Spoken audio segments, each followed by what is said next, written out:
For today's vlog, kami nga ay nagpamassage. Napagod kami galing sa Siargao. At ayan, sumakit nga yung mga kasukasuan. Ito nga yung paraan para makarecover. Nakakatawa lang kasi sinuong namin yung malaking wave sa barko kasi from Butuan to Siargao. On the spot kasi kami nag-book ng plane ticket dahil napakamahal naman talaga ng direct flight. Kaya ito, from 8 a.m. to 10 p.m. kaming nagbibiyahe guys. Pag-uwi namin, ayun, pagod na pagod. At naisipan ko nga magpamassage sa blind kinabukasan. At ayan, super sakit talaga ng katawan. Pero ang sarap ng massage.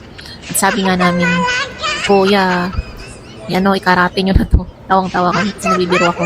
Sabi ko, suki ako dito. Lagi ako dito sa Alphalan na mall. Kasi nandyan yung blind na massage. Sabi ko, na-try ko na nga lahat ng mga bulag dito na nagmamassage Na-massage na nila ako. Ayun, tawa kami ng tawa. At ayan, 1 hour nga kami nagpamassage sa halagang 400 peso. At tinanong nga namin si Kuya kung paano siya nabulag. Sabi niya, katarak daw.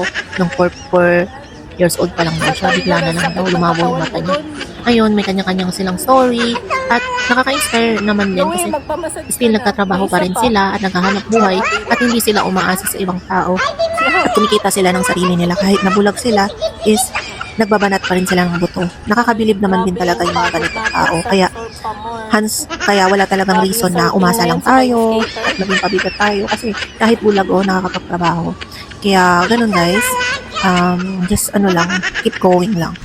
And always be positive. Always see the bright side of every situation. And yun lang for today's vlog.